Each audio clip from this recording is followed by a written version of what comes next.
सो आप सबको जैसा कि पता ही है कि हमारे नेटफ्लिक्स पे आज रिलीज हो चुकी है इंस्पेक्टर जेंडे। इंस्पेक्टर मधुकर बापूराव झेंडे।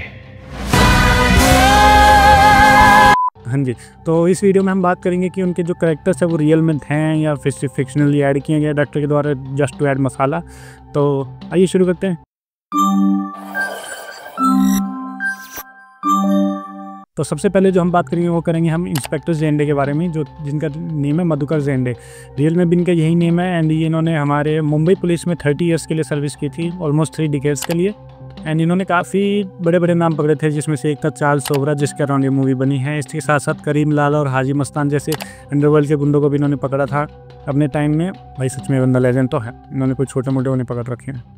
इसी के साथ साथ फिर हमारा दूसरा जो कैरेक्टर आता है वो आता है जिम सरब का, जो कि मूवी में काल भोजराज का रोल कर रहे हैं।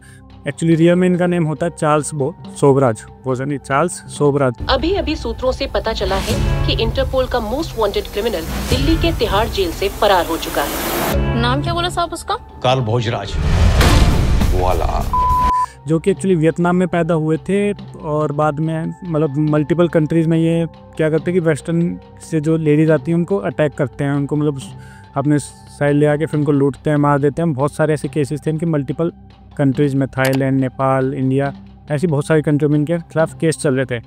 तो 1971 में पहली बार इन्हें हमारे ये पकड़ते हैं मधुकर जेंडे, फिर ये छुड़ा जाते हैं। देन 1986 में अगेन एक चीज़ शुरू होता है जिसको फिर से मधुकर जेंडे ही पकड़ते हैं। इनके साथ साथ इनका एक और नाम होता था द सरपेंट। अब इस नाम के रीज़न क्या था कि ये सरपेंट जो होता है बेसिकली एक सांप होता है, सांप का एक टाइप होता है। अब जो सरपेंट है वो भगने में बहुत तेज, सांप जो आप उसे जल्दी पकड़ नहीं सकते। तो जब भी कोई पुलिस किसी भी कंट्री पुलिस इन्हें पकड़ती थी, या तो ये भग जाते थे, या तो अगर वो पकड़ ही जाते थे तो जेल तोड़ के भग जाते थे। जैसा कि हमने देखा भी कि हमारी तिहाड़ जेल तोड़ के भग गए, जो कि one of the most secure places कह रहा हूँ, one of the most secure jail है इंडिया की। देन उसके बाद हमारे जो थर्ड रोल है वो है गिरिजा ओक। साल पहले पकड़ा था उसको, तो बोल दीजिए ना उनको कि उम्र हो गई मेरी। गिरिजा ओक ने प्ले किया है विजया जेंडे का। अब जब मैंने सर्च किया इंटरनेट पे काफ़ी सर्च किया, बट इनकी मुझे कोई फ़ोटो नहीं मिली, ना इनकी कुछ इन्फॉर्मेशन मुझे ज़्यादा मिल पाई। बट हाँ, रोल रियल है, वो हमें फील भी होता है, क्योंकि ऑब्वियसली बात है मिस्टर जेंडे की शादी तो हुई होगी। सेकंड थिंग, मुझे लगता है कि जेंडे ने इनको काफ़ी प्राइवेट रखा भी होगा, क्योंकि the kind of people that person have caught is way too heavy. I mean Karim Lala, Haji Mastan, Charles Sobhraj, किसी के भी बंदे इनके घर पे अटैक कर सके, तो इसलिए में भी इन्होंने सब चीज़ों को प्राइवेट भी रखा हो। देन हमारा फोर्थ जो पार्ट आता है वो आता है हमारे जेंडे की टीम का। तुम लोग वहाँ अपना असली नाम यूज मत करना। प्रभाकर कदम, हरि पवार, ऋषि कपूर।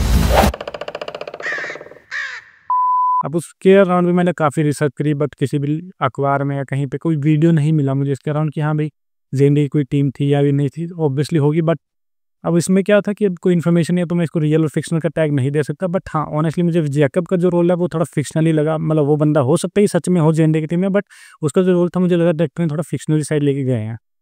तो इसी के साथ यही था गाइस हमारी इंस्पेक्टर जेंडे के रियल और फिक्शनल करेक्टर की स्टोरी। आप बताइए आपको मूवी कैसी लगी कमेंट्स में, और फॉलो कर लीजिए स्ट्रीमिंग डिपो। Bye bye.